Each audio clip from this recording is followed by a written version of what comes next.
ആണാണെന്നോ പെണ്ണാണെന്നോ മറ്റെന്തെങ്കിലും ആണ് എന്ന് നമ്മളാരും മനസ്സിലാക്കിയത് നമ്മൾ ക്രോമസോം ടെസ്റ്റ് ചെയ്തിട്ടില്ല. അതിനെ കാരിയോ ടൈപ്പിംഗ് എന്നാ വിളിക്കുക. അങ്ങനെയല്ല. കുട്ടിയെ നമുക്ക് മെയിലെന്നോ ഫീമെയിലെന്നോ കുട്ടിയുടെ ബയോളജിക്കൽ ക്യാരക്ടേഴ്സ് വെച്ച് തരംതിരിക്കാൻ പറ്റില്ല. നമ്മുടെ ഇന്ത്യയിൽ നടക്കുന്ന ജെൻഡർ അഫർമേറ്റീവ് സർജറീസിന്റെ ക്വാളിറ്റി എന്ന് പറയുന്നത് ഭയങ്കര മോശം. ആളുകൾ സ്വയം മനുഷ്യനല്ലാതെ ഐഡന്റിഫൈ ചെയ്യത്തില്ലേ എന്നാ, ചെയ്യട്ടേന്നേ, അതിനിപ്പോ എന്താ.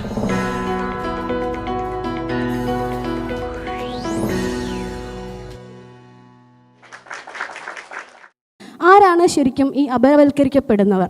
ആരാണ് ഈ അപരവൽക്കരണം നടത്തുന്നത്? അതിനെക്കുറിച്ച് താങ്കൾക്ക് പറയാനുള്ളത് എന്താണെന്ന് അറിയാനൊരു ആകാംക്ഷയുണ്ട്. അതിനെക്കുറിച്ചൊന്ന് വിശദീകരിക്കാമോ?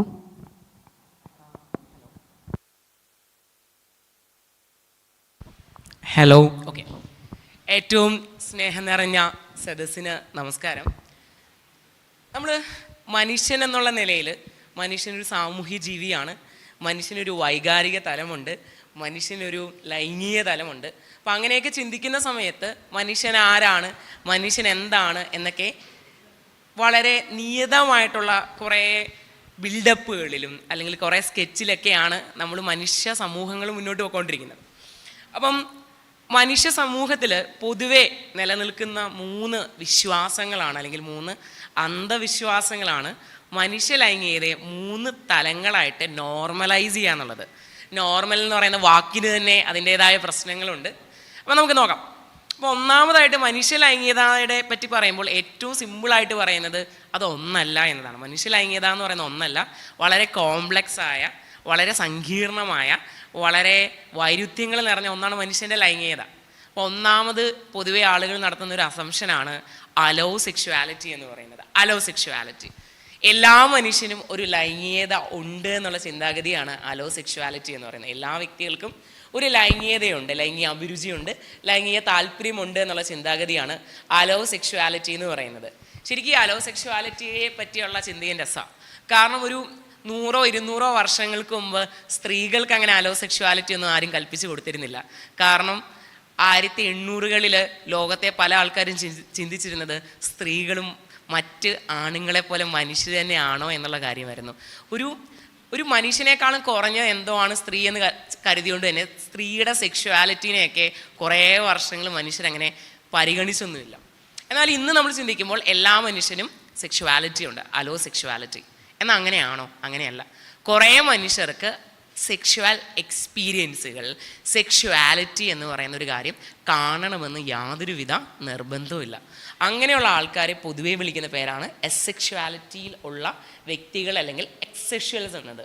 അതായത് എല്ലാ വ്യക്തിക്കും ലൈംഗികപരമായ ഒരു അഭിരുചിയോ താല്പര്യമോ ഉണ്ട് എന്നുള്ള ചിന്താഗതി തന്നെ തെറ്റാണ്. ഇനി മറ്റൊരു തെറ്റായ ചിന്താഗതിയാണ് സിസ് ജെൻഡറിസം എന്ന് പറയുന്നത്. സിസ് ജെൻഡറിസം, ശരിക്കും സിസ് ജെൻഡർ എന്ന് പറയുന്ന വാക്കൊക്കെ വളരെ അടുത്ത വർഷങ്ങളിലാണ് എല്ലാവരും പറഞ്ഞു തുടങ്ങിയത്. അതിൻ്റെ കാരണം എന്താണ് സിസ് ജെൻഡറിസം പറയുന്നത്? അത് വളരെ സ്വാഭാവികമാണ്, വളരെ സ്വാഭാവികമായ ഒന്നിന് വാക്ക് വേണ്ട എന്നൊക്കെയാണ് ആൾക്കാർ ചിന്തിക്കുന്നത്. എന്താ സിസ് ജെൻഡറിസം? ഒരു കുഞ്ഞ് ജനിക്കുന്ന സമയത്ത്, ഒരു കുട്ടി ജനിക്കുന്ന സമയത്ത് കുട്ടിയുടെ ജെൻഡർ എന്താണ് എന്ന് മുതിർന്ന ആൾക്കാർ പറയുന്നതിനെ വിളിക്കുന്ന പേരാണ് സിസ് ജെൻഡറിസം എന്ന് പറയുന്നത്. കുട്ടി ജനിക്കുന്ന സമയത്ത് കുട്ടിയുടെ ജെൻഡർ എന്താണ് എന്ന് മുതിർന്ന ആൾക്കാർ പറയുന്നതിനെ വിളിക്കുന്ന പേരാണ് സിസ് ജെൻഡറിസം എന്ന് പറയുന്നത്. പലപ്പോഴും കുട്ടിയുടെ ജെൻഡർ എന്താണ് എന്ന് കണ്ടുപിടിക്കുന്നത്, ഇന്നൊക്കെ നമ്മൾ ചെറിയ ക്ലാസ്സുകളിലൊക്കെ പറയും, ക്രോമസോംസ് ഒക്കെ നോക്കിയാണ് ഒരാളുടെ ജെൻഡർ പറയുന്നതെന്ന്. നിങ്ങളിൽ എത്ര പേര് സ്വയം ആണാണ് എന്ന് കരുതുന്നുണ്ട്? കുറേ പേരുണ്ട്. എത്ര പേര് സ്വയം പെണ്ണാണ് എന്ന് കരുതുന്നുണ്ട്? കുറേ പേരുണ്ട്. എങ്ങനെ മനസ്സിലായി? നിങ്ങൾ ക്രോമസോമൊക്കെ ടെസ്റ്റ് ചെയ്താണ് കണ്ടുപിടിച്ചേ? അല്ല. എങ്ങനെ മനസ്സിലായി? അങ്ങനെ തോന്നുന്നുകൊണ്ട് മനസ്സിലായി അല്ലേ? ഞാൻ ആണാണെന്നോ പെണ്ണാണെന്നോ മറ്റെന്തെങ്കിലും ആണ് എന്ന് നമ്മളാരും മനസ്സിലാക്കിയത് നമ്മൾ ക്രോമസോം ടെസ്റ്റ് ചെയ്തിട്ടില്ല. അതിനെ കാരിയോ ടൈപ്പിംഗ് എന്നാണ് വിളിക്കുക. അങ്ങനെയല്ല. ഒരു 2 വർഷങ്ങൾക്ക് മുമ്പ് ബ്രിട്ടനിലാണെങ്കിൽ ഒരു ജീൻ ബാഗിൽ ഒരു ടെസ്റ്റ് നടത്തിയതാണ്. 30,000 മനുഷ്യരുടെ ജീൻസിനെ ബേസ് ചെയ്തൊരു ടെസ്റ്റ് നടത്തി. അപ്പോൾ മനസ്സിലായത് 500 പുരുഷന്മാരെന്ന് അടയാളപ്പെടുത്തിയ ആൾക്കാരെ എടുത്താൽ അവർക്ക് അധികമായി ഒരു X ക്രോമസോമോ Y ക്രോമസോമോ ഉണ്ട് എന്നാണ്. 500-ൽ 1 എന്ന് പറയുന്നത് അത്ര ചെറിയ സംഖ്യയൊന്നുമല്ല. അപ്പോൾ ക്രോമസോമിൻ്റെ ബേസിസിലാണ് ഒരു വ്യക്തിയുടെ സെക്സിനെ തീരുമാനിക്കുന്നതൊക്കെ ആൾക്കാർ പറയാറുണ്ട്. പക്ഷെ പ്രായോഗികമായി അങ്ങനെയല്ല ചെയ്യുന്നത്. ഒരു മനുഷ്യനും അവൻ്റെ ക്രോമസോം ടെസ്റ്റ് ചെയ്തിട്ടൊന്നുമല്ല ഞാൻ ആണാണോ പെണ്ണാണോ എന്നൊക്കെ പറയുന്നത്. ഓക്കെ, അപ്പോൾ പേരൻസ് പലപ്പോഴും കുട്ടിയുടെ ലൈംഗിക അവയവത്തിനെ, ജനിക്കുന്ന കുട്ടിയുടെ ലൈംഗിക അവയവത്തിനെ പരിശോധിച്ചിട്ടായാലും ഡോക്ടറോ കുട്ടിയോ പറയുന്നത് ജനിച്ച കുട്ടി ആരാണ്, ആൺകുട്ടിയാണ് അല്ലെങ്കിൽ പെൺകുട്ടിയാണ്. അവിടെ ഒരു പ്രശ്നമുണ്ട്. ജെൻഡർ മൊസൈക്ക് എന്ന് പറയുന്ന ഡാഫ്ന ജോയലിൻ്റെ ഒരു ബുക്കുണ്ട്. പുള്ളിക്കാരി ഒരു ബ്രെയിൻ സയൻറ്റിസ്റ്റ് ആണ്. അപ്പോൾ പുള്ളിക്കാരി നടത്തിയ സ്റ്റഡീസിലൂടെ പറയുന്നത് 100 കുട്ടികളെ എടുത്തു കഴിഞ്ഞാൽ ഒരു കുട്ടി, അല്ലെങ്കിൽ കുട്ടിയെ നമുക്ക് മെയിലെന്നോ ഫീമെയിലെന്നോ കുട്ടിയുടെ ബയോളജിക്കൽ ക്യാരക്ടേഴ്സ് വെച്ച് തരംതിരിക്കാൻ പറ്റില്ല. അപ്പോൾ കുട്ടിയുടെ ബയോളജിക്കലി ജൈവികമായി കാണുന്ന ലൈംഗിക അവയവങ്ങളോ ബാഹ്യ ലൈംഗിക അവയവങ്ങളോ എക്സ്റ്റേണൽ ജെനിറ്റാലിയോ അല്ലെങ്കിൽ ഇൻറ്റേർണൽ ജെനിറ്റാലിയോ ആന്തരിക അവയവം വെച്ചൊന്നും ഒരു കുട്ടി ആണാണോ പെണ്ണാണോ എന്ന് പറയാൻ പറ്റില്ല. അങ്ങനെയുള്ള മനുഷ്യരെ വിളിക്കുന്ന പേരാണ് ഇൻ്റർസെക്സ്. അപ്പോൾ അവിടെയും ഈ പറയുന്ന ക്ലാസിഫിക്കേഷൻ നിലനിൽക്കില്ല. ഇനി ഇങ്ങനെയൊക്കെ ആണെങ്കിൽ തന്നെയും കുട്ടി ജനിക്കുമ്പോൾ നമ്മൾ ഒരു കളം വരച്ചിട്ട് പറയും ആൺകുട്ടിയാണ് പെൺകുട്ടിയാണ്. എന്നിട്ട് ആ കുട്ടി വളരുമ്പോൾ തിരിച്ചറിയുകയാണ് എൻ്റെ അച്ഛനും അമ്മയും പറഞ്ഞ പോലൊന്നുമല്ല, എനിക്ക് സ്വയം തോന്നുന്നത് അങ്ങനെയല്ല. അങ്ങനെയല്ല എന്ന് തോന്നുന്ന കുട്ടിയുടെ ജെൻഡേഴ്സിനെ കോമൺലി വിളിക്കുന്ന പേരാണ് ട്രാൻസ്ജെൻഡറിസം എന്നത്, ട്രാൻസ്ജെൻഡറിസം. അപ്പം എന്താ പ്രശ്നം? കുട്ടിയുടെ അല്ല പ്രശ്നം, നമ്മുടെ സമൂഹത്തിൻ്റെയാണ് പ്രശ്നം. കുട്ടി ജനിച്ചപ്പോൾ കുട്ടിയുടെ ജെൻഡർ അച്ഛനും അമ്മയും മുതിർന്നവരും പറഞ്ഞതാണ് പ്രശ്നം.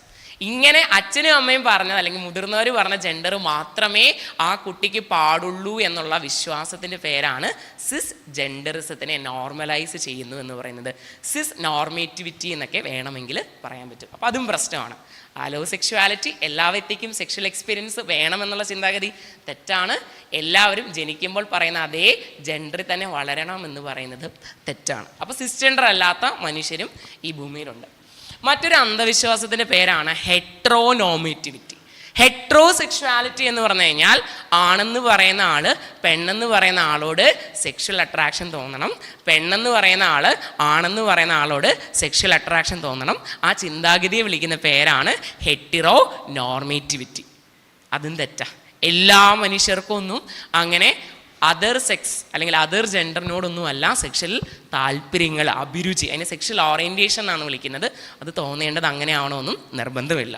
അപ്പോൾ ഈ ഭൂമിയിലെ കുറേ മനുഷ്യർ അലോ സെക്ഷൽസ് അല്ല, കുറേ മനുഷ്യർ സിസ് ജെൻഡേഴ്സ് അല്ല, കുറേ മനുഷ്യർ ഹെട്രോസെക്ഷൽസ് അല്ല, അങ്ങനെ അല്ലാത്ത മനുഷ്യരും ഉണ്ട്. അപ്പം പ്രശ്നമാണ്.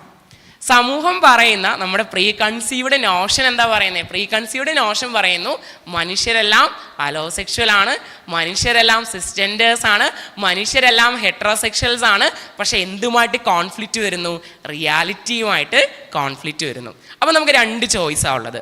ഒന്നെങ്കിൽ നമ്മുടെ സൊസൈറ്റിയിൽ നാം ആർജിച്ച ഈ പ്രീ കൺസീവ്ഡ് നോഷനെ എന്ത് ചെയ്യാം? തിരുത്താം. നമ്മുടെ ചിന്തയൊക്കെ തെറ്റായിരുന്നു എന്ന് റിയാലിറ്റി പരിശോധിച്ചിട്ട് പറയാം. അല്ലെങ്കിലുള്ള ഓപ്ഷൻ എന്താണ്? ഈ 3 അംബ്രല്ലകളുടെ ഉള്ളിൽ നിൽക്കാത്ത, ഈ 3 ടേംസിൻ്റെ ഉള്ളിൽ നിൽക്കാത്ത മനുഷ്യരൊന്നും അങ്ങനെ ശരിയായ മനുഷ്യരല്ല, അവരുടെ ലിവ്ഡ് എക്സ്പീരിയൻസ് ഒന്നും അവരുടെ ജീവിതങ്ങളൊന്നും ശരിയല്ല എന്ന് പറഞ്ഞ് അവർക്ക് നേരെ എന്ത് ചെയ്യാം? വയലൻസ് ചെയ്യാം. ദൗർഭാഗ്യവശാൽ അൺഫോർച്യുനേറ്റ്ലി സൊസൈറ്റിയിൽ നടക്കുന്ന എന്താ? പ്രീ കൺസീവ്ഡ് നോഷനെ, ചിന്താഗതിയെ തിരുത്തുകയല്ല ചെയ്യുന്നത്. സിസ്ജെൻഡേഴ്സ് അല്ലാത്ത, അലോസെക്ഷൽസ് അല്ലാത്ത, ഹെട്രോസെക്ഷൽസ് അല്ലാത്ത മനുഷ്യരുടെ എക്സ്പീരിയൻസിനെ കൂടുതൽ പ്രോബ്ലമാറ്റിക് ആയിട്ട് നശിപ്പിക്കുകയാണ് ചെയ്യുന്നത്. സോ ലോകത്തിൽ പല സ്റ്റഡീസ് നടത്തിയിട്ടുണ്ട്. അപ്പം WHO ആയിട്ട് ബന്ധപ്പെട്ട്, വേൾഡ് ഹെൽത്ത് ഓർഗനൈസേഷനുമായിട്ട് ബന്ധപ്പെട്ട് 1990-ൽ, അതായത് കുറേ വർഷങ്ങൾക്ക് മുമ്പ് സ്റ്റഡിയാണ്, 20% ഇങ്ങനെയുള്ള അലോസെക്ഷൽസ് അല്ലാത്ത, സിസ്ജെൻഡേഴ്സ് അല്ലാത്ത, ഹെട്രോസെക്ഷൽ അല്ലാത്ത മനുഷ്യരെ ജീവിക്കാനുള്ള അവകാശത്തിന് എതിരെ അവരുടെ പേരൻസും അവരുടെ ഏറ്റവും ക്ലോസസ്റ്റ് ആയിട്ടുള്ള കിൻസ് എന്ന് പറഞ്ഞാൽ ഏറ്റവും അടുത്ത ആളുകളും പ്രവർത്തിക്കുന്നു എന്നാണ്. ഇന്ത്യയിൽ ഹിജ്റ കമ്മ്യൂണിറ്റീസ് ഉണ്ട്. സ്വന്തം വീട്ടിൽ കുട്ടി പറഞ്ഞ ജെൻഡർ അല്ല, അല്ലെങ്കിൽ പേരൻസ് പറഞ്ഞ ജെൻഡർ അല്ല കുട്ടിയുടെ ജെൻഡർ എന്ന് കുട്ടി തിരിച്ചറിഞ്ഞുകൊണ്ട് കുട്ടിയെ വീട്ടിൽ നിന്ന് ഇറക്കി വിട്ടിട്ടുള്ള ട്രാൻസ്ജെൻഡേഴ്സ് ആയിട്ടുള്ള ആയിരക്കണക്കിന് ലക്ഷക്കണക്കിന് മനുഷ്യന്മാർ ഇന്ത്യയിലുണ്ട്. അപ്പം മനോഭാവം തിരുത്തുന്നില്ല, ആളുകളുടെ ജൈവികമായ പ്രത്യേകതകളെ എതിർക്കുന്നു. ഇനി നമ്മൾ പൊതുവെ സെക്ഷുവാലിറ്റീനെയും സെക്ഷൽ ഓറിയൻറ്റേഷനെയും തരംതിരിക്കുന്നത് സോജീസെക് എന്ന് പറയുന്ന ഒരു ഷോർട്ട് ഫോമിലാണ്, ഒരു അബ്രിവേഷനിലാണ്. സോജീസെക്കിൽ പറയുന്നത് എസും ഒയും സ്റ്റാൻഡ് ചെയ്യുന്നത് സെക്ഷൽ ഓറിയൻറ്റേഷനിലാണ്. ഒരു വ്യക്തിക്ക് തോന്നുന്ന ലൈംഗിക അഭിരുചിയെ വിളിക്കുന്ന പേരാണ് സെക്ഷൽ ഓറിയൻറ്റേഷൻ എന്ന് പറയുന്നത്. ഒരു 80% സ്ത്രീകൾ എന്ന് അടയാളപ്പെടുത്തുന്ന ആൾക്കാരും ഒരു 80% പുരുഷൻ എന്ന് അടയാളപ്പെടുത്തുന്ന ആൾക്കാർക്കും പൊതുവേ അതർ ജെൻഡറിലുള്ള ആളോടാണ് സെക്ഷൽ ഓറിയൻറ്റേഷൻ തോന്നുന്നത്.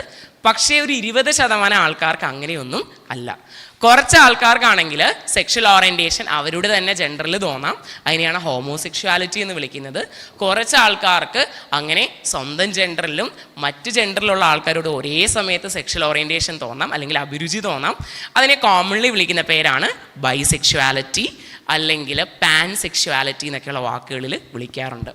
ഇനി വേറെ ചില വ്യക്തികൾക്കാണെങ്കിൽ സെക്ഷുവൽ എക്സ്പീരിയൻസ് എന്ന് പറയുന്നത് തോന്നണമെന്നേ ഇല്ല. അങ്ങനെയുള്ള ആളുകളെ പൊതുവേ വിളിക്കുന്ന പേരാണ് അസെക്ഷൽസ്. അസെക്ഷൽ ഒരു സ്പെക്ട്രമായിട്ടാണ് പൊതുവേ പറയുന്നത്. അതായത് ആളുകൾക്ക് ചിലപ്പോൾ വളരെ വൈകാരികമായി, മാനസികമായി വളരെ വൈകാരികമായി ഇഷ്ടം തോന്നുന്ന ആളുമായിട്ട് ചിലപ്പോൾ സെക്സിനോ അല്ലെങ്കിൽ ഏതെങ്കിലുമൊക്കെ രീതിയിലുള്ള സെക്ഷൽ എക്സ്പീരിയൻസിനോ ചിലപ്പോൾ തയ്യാറെടുക്കാം. അങ്ങനെയാണെങ്കിൽ ആ മനുഷ്യനെ വിളിക്കുന്ന പേരാണ് ഡെമ്മി സെക്ഷൽ എന്ന് പറയുന്നത്. ചില ആൾക്കാർക്ക് സെക്സിനോടാണ് താല്പര്യമില്ലാത്തത്, പക്ഷെ അവർക്ക് എന്തിഷ്ടമാണ്? റൊമാൻസ് ഇഷ്ടമാണ്. അപ്പോൾ ലൈംഗികതയും അതോടൊപ്പം തന്നെ റൊമാൻസും പ്രണയവും ഒരേ അംബ്രലയിൽ വരുന്ന കാര്യങ്ങളല്ല. ചില ആളുകൾക്ക് പ്രണയം തോന്നാം, ലൈംഗിക അഭിരുചി കാണില്ല. ചില ആൾക്കാർക്ക് ലൈംഗിക അഭിരുചി തോന്നാം, പ്രണയം കാണില്ല. 1994 വന്ന ഒരു സ്റ്റഡി സൂചിപ്പിക്കുന്നു, 1994 to 2000 കാലഘട്ടത്തിൽ നടത്തിയ ഒൻറ്റാറോ യൂണിവേഴ്സിറ്റിയിൽ നടത്തിയ സെൻറ്റ് കാതറിൻസ് ഒൻറ്റാറോ യൂണിവേഴ്സിറ്റിയിൽ നടത്തിയ സ്റ്റഡിയിൽ പറയുന്നത് ലോകത്തൊരു 1000 മനുഷ്യരെ എടുത്തു കഴിഞ്ഞാൽ അതിലൊരു 80 പേരെന്ന് പറയുന്നത് ഏതെങ്കിലും രീതിയിൽ അസെക്ഷൽസ് ആണ് എന്നാണ്. അവരൊന്നും അലോസെക്ഷൽസ് അല്ല. ഓക്കെ. ദെൻ മറ്റൊരു കാര്യമാണ് സോജീസെക്കിൻ്റെ അകത്തെ ജെൻഡർ ഐഡൻറ്റിറ്റിയും ജെൻഡർ എക്സ്പ്രഷനും. രണ്ടും പ്രശ്നമാണ്. ജെൻഡർ ഐഡൻറ്റിറ്റിയും ജെൻഡർ എക്സ്പ്രഷനും ഒരുപോലെ ആവണമെന്നില്ല. ജെൻഡർ ഐഡൻറ്റിറ്റി എന്നത് പൊതുവെ ഒരു വ്യക്തിക്ക് ആന്തരികമായി ഇൻറ്റേർണലായിട്ട് തോന്നുന്ന കാര്യമാണ്. ഞാൻ ആണാണെന്ന് എനിക്ക് തോന്നുന്നു, ഞാൻ പെണ്ണാണെന്ന് എനിക്ക് തോന്നുന്നു, ഞാൻ ആണാണെന്ന് എനിക്ക് തോന്നുന്നില്ല, ഞാൻ പെണ്ണാണെന്ന് എനിക്ക് തോന്നുന്നില്ല, എനിക്ക് ഒരു ജെൻഡറെന്ന് തോന്നുന്നില്ല. സാധ്യതകൾ പലതാണ്. അപ്പോൾ അതിനെ വിളിക്കുന്ന പേരാണ് ജെൻഡർ ഐഡൻറ്റിറ്റി. ജെൻഡർ ഐഡൻറ്റിറ്റി ഇതുവരെ നമുക്ക് സാധ്യമായ സ്റ്റഡീസ് എല്ലാം സൂചിപ്പിക്കുന്നത് ഒരു വ്യക്തിയുടെ ജെൻഡർ ഐഡൻറ്റിറ്റി എന്ന് പറയുന്നത് ആത്യന്തികമായിട്ടും എന്തിനാൽ രൂപപ്പെട്ടതാണ്? അയാളുടെ ബയോളജിക്കൽ ബർത്തുമായിട്ട് രൂപപ്പെട്ടതാണ്. ഒരുപക്ഷെ ജനിതക കാരണങ്ങളാവാം, അല്ലെങ്കിൽ ജീൻസുമായിട്ട് ബന്ധപ്പെട്ട് ജീൻ എങ്ങനെ എക്സ്പ്രസ് ചെയ്യുന്നു എന്ന് വിളിക്കുന്ന പേരാണ് എപ്പിജെനറ്റിക്സ്, ഭ്രൂണ വളർച്ച, എംബ്രിയോണിക് ഗ്രോത്തുമായിട്ട് ബന്ധപ്പെട്ടായിരിക്കാം. എന്നാലും ഒരു വ്യക്തിയുടെ ജെൻഡർ ഐഡൻറ്റിറ്റി ഏറിയ പങ്കും നിലവിലുള്ള സ്റ്റഡീസ് പറയുന്നത് കുട്ടി ജനിക്കുന്നതിന് മുമ്പ് തന്നെ രേഖപ്പെടുത്തിയതാണ്. പക്ഷെ അത് എന്തുമായിട്ട് ബന്ധമില്ല, കുട്ടിയുടെ ലൈംഗിക അവയവമായിട്ട് ബന്ധം വേണമെന്ന് യാതൊരുവിധ നിർബന്ധവും ഇല്ല. Gender identity. മറ്റൊന്നാണ് ജെൻഡർ എക്സ്പ്രഷൻ. 2024 കേരളത്തിലെ ഒരു പെൺകുട്ടി ധരിക്കുന്ന വസ്ത്രം, അവളായിരിക്കുന്ന ശീലങ്ങൾ, അവളെ തന്നെ പ്രസൻറ്റ് ചെയ്യുന്ന രീതിയും ഒരു 500 വർഷം മുമ്പ് എവിടെ പോകണം, ഓസ്ട്രേലിയയിലെ ഒരു നേറ്റീവ് മനുഷ്യനായ സ്ത്രീ നടന്നത് ഒരുപോലെയാണോ? രണ്ടുപേരും എന്താണ്? സ്ത്രീയാണ് ജെൻഡർ ഐഡൻറ്റിറ്റി, പക്ഷെ ആളുടെ എന്ത് വ്യത്യസ്തമാണ്? എക്സ്പ്രഷൻ വ്യത്യസ്തമാണ്. സോ ജെൻഡറിൻ്റെ അകത്തെ ജെൻഡർ എക്സ്പ്രഷൻ എന്തുമായിട്ട് ബന്ധപ്പെട്ടാണ്? അവരായിരിക്കുന്ന സൊസൈറ്റിയുമായിട്ട്, സമൂഹവുമായിട്ട്, അവരായിരിക്കുന്ന കാലഘട്ടവുമായിട്ട് ബന്ധപ്പെട്ടാണ്. സോഷ്യലി ഡിറൈവ്ഡ് ആണ് ഏറിയ പങ്കും ജെൻഡർ എക്സ്പ്രഷൻ എന്നാണ് നിലവിലുള്ള സ്റ്റഡീസ് സൂചിപ്പിക്കുന്നത്. ജെൻഡർ ഐഡൻറ്റിറ്റി ബയോളജിക്കലി ആണ് ഏറിയ പങ്കും സ്വാധീനിക്കപ്പെടുന്നതെങ്കിൽ ജെൻഡർ എക്സ്പ്രഷൻ എന്നത് കാലഘട്ടം അനുസരിച്ച്, സ്ഥലം അനുസരിച്ച് മാറാനുള്ള സാധ്യതയുണ്ട്. അതെന്ത് വേണമെന്നുള്ളത് വ്യക്തിയാണ് തീരുമാനിക്കുന്നത്. സോജീസെക്കിൽ ഫൈനലി പറയുന്ന കാര്യമാണ് സെക്ഷുവൽ ക്യാരക്ടേഴ്സ് എന്ന് പറയുന്നത്. വ്യക്തിയുടെ സെക്ഷുവൽ ക്യാരക്ടേഴ്സ്, അതുമായിട്ട് ബന്ധപ്പെട്ടാണ് ഞാൻ ഇന്റർസെക്സ് ആയിട്ടുള്ള മനുഷ്യരുണ്ടെന്ന് പറയുന്നത്. മെയിൽ എന്നും ഫീമെയിൽ എന്നും ജൈവിക ഫീച്ചേഴ്സിനെ, ബയോളജിക്കൽ ഫീച്ചേഴ്സിനെ തരംതിരിക്കാൻ അത്ര കറക്റ്റായിട്ടൊന്നും പറ്റാറില്ല. ചില ആളുകൾക്ക് ക്രോമസോംസ് നോക്കുകയാണെങ്കിൽ പൊതുവേ മെയിൽ ക്രോമസോംസ് എന്ന് പറയുന്നത് എന്താണെന്നറിയാം? പൊതുവേ XY കണ്ടീഷൻ എന്നാണ്. ഫീമെയിൽ ക്രോമസോംസ് എന്ന് പൊതുവേ പറയുന്നത് XX കണ്ടീഷനാണ്. പൊതുവേ പറയുന്നത് തന്നെയാണ് ഞാൻ പറഞ്ഞത്. അങ്ങനെ ആവണമെന്ന് നിർബന്ധമില്ല. ചില ആളുകൾക്ക് XX ക്രോമസോം ആയിരിക്കും, പക്ഷെ ആളുടെ മറ്റ് സെക്ഷുവൽ ഫീച്ചേഴ്സ് എല്ലാം മെയിലിനെ പോലെ അല്ലെങ്കിൽ മെയിൽ ടിപ്പിക്കൽ പൊതുവേ ആണിൽ കാണുന്ന ഫീച്ചേഴ്സ് ഒക്കെ വരാനുള്ള സാധ്യത വളരെ വളരെ വളരെ കൂടുതലാണ്. നേരെ തിരിച്ചും സംഭവിക്കാറുണ്ട്. XY ക്രോമസോമൽ അറേഞ്ച്മെന്റ് ആയിരിക്കും, പക്ഷെ ആളിൻ്റെ ഫീച്ചേഴ്സ് എന്ന് പറയുന്നത് ബയോളജിക്കൽ ഫീച്ചേഴ്സ് എന്ന് പറയുന്നത് ഇന്റേണൽ സെക്സ് ഓർഗൻ എന്ന് പറയുന്നതും മാറി വരാൻ പറ്റും. 1% അടുത്തൊക്കെ അങ്ങനെ വരാനുള്ള സാധ്യതകൾ ഉണ്ടെന്നാണ് ഡാഫ്ന ജോയൽ പോലുള്ള ആളുകളുടെ സ്റ്റഡീസ് സൂചിപ്പിക്കുന്നത്. അപ്പോൾ പറഞ്ഞു വന്ന ഇത്രയേ ഉള്ളൂ. എല്ലാ മനുഷ്യരും നമ്മൾ പൊതുവേ കാണുന്ന ജനിക്കുമ്പോഴേ ഏതെങ്കിലും ഒരു ജെൻഡറിൽ ജനിക്കുമ്പോഴേ ആ കുട്ടി ആരെ പ്രണയിക്കണം, ആരെ ഇഷ്ടപ്പെടണം എന്നുള്ള രീതിയിൽ നമ്മൾ കളങ്ങൾ വരയ്ക്കുന്നു. അങ്ങനെയൊന്നും ആവണമെന്നൊരു നിർബന്ധവുമില്ല. ഇനി ചില വ്യക്തികൾക്ക് ഒരു ഇന്റേണൽ ജെൻഡർ ഐഡന്റിറ്റി ഉണ്ടാവണമെന്ന് നിർബന്ധമില്ല. ജെൻഡർ ഐഡന്റിറ്റിയും ജെൻഡർ എക്സ്പ്രഷനും രണ്ടാണ്. കുട്ടി എങ്ങനെ പെരുമാറണമെന്ന് സൊസൈറ്റി തീരുമാനിക്കുന്നതാണ് ജെൻഡർ എക്സ്പ്രഷൻ. കുട്ടിക്ക് എന്ത് കാണണമെന്ന് നിർബന്ധമില്ല, ജെൻഡർ ഐഡന്റിറ്റി കാണണമെന്ന് നിർബന്ധമില്ല. അങ്ങനെയുള്ള ആളുകളെ വിളിക്കുന്ന പേരാണ് എജെൻഡേഴ്സ്, ജെൻഡർ ഇല്ലാത്ത മനുഷ്യർ. എനിക്ക് ആന്തരികമായിട്ട് വ്യക്തിപരമായിട്ട് ഇതുവരെ ആണാണെന്നും തോന്നിയിട്ടില്ല, പെണ്ണാണെന്നും തോന്നിയിട്ടില്ല. എനിക്ക് ജെൻഡർ ഐഡന്റിറ്റി എന്ന് പറയുന്ന കാര്യം ഇതുവരെ തോന്നിയിട്ടില്ല. ഇങ്ങനെയും മനുഷ്യരുണ്ട്. ഇങ്ങനെയുള്ള മനുഷ്യരും ഒരു 1000 പേരെ എടുത്തു കഴിഞ്ഞാൽ അതിലൊരു 5 മുതൽ 10 ആളുകൾ വരെ എജെൻഡേഴ്സ് ആണ്. പക്ഷെ സൊസൈറ്റി ശരിയല്ലാത്തത് കൊണ്ട് എജെൻഡേഴ്സ് ആയിട്ടുള്ള മനുഷ്യർ, ട്രാൻസ്ജെൻഡേഴ്സ് ആയിട്ടുള്ള മനുഷ്യർ, ഹോമോസെക്ഷൽ ആയിട്ടുള്ള മനുഷ്യർ, അങ്ങനെ പല രീതിയിലുള്ള മനുഷ്യരാണെങ്കിൽ they are forced to be something they don't want to be. അത് ഭയങ്കര ബുദ്ധിമുട്ടുള്ള കാര്യമാണ്. നമ്മൾ താല്പര്യമില്ലാത്ത ഒന്നായി മാറുക എന്നത് വളരെ ബുദ്ധിമുട്ടുള്ള കാര്യമാണ്. ചിലപ്പോൾ വീട്ടുകാർ അവരെ വീട്ടിൽ നിന്ന് ഇറക്കി വിടും. ഇന്ത്യയിൽ ലെസ്ബിയൻസ് ആയിട്ടുള്ള, അതായത് ഫീമെയിൽ ഹോമോസെക്ഷൽസ് ആയിട്ടുള്ള ആളുകളുടെ ഒരു ഡേറ്റ പറയുന്നത് 100 ലെസ്ബിയൻസിനെ എടുത്തു കഴിഞ്ഞാൽ അതിൽ 24 പേരെങ്കിലും ഏതെങ്കിലും രീതിയിൽ വളരെ ക്ലോസ് റിലേറ്റീവ്സിൽ നിന്ന് കറക്റ്റീവ് റേപ്പ്, കോർട്ടിലാണ് പറയുന്നത് കറക്റ്റീവ് റേപ്പിന് വിധേയമായെന്ന. കാരണം സൊസൈറ്റി ചിന്തിക്കുന്നത് അവള് ആണിനെ അറിയാത്തത് കൊണ്ടാണ് ലെസ്ബിയനായി മാറിയത് എന്നാണ്. ശരിയാണോ? ഒരിക്കലും ശരിയല്ല. ഇത്രമാത്രം ഹൊറിഫിക് ആയിട്ടുള്ള ഒരു റിയാലിറ്റിയിലൂടെയാണ് നമ്മൾ കടന്നു പോകുന്നത്.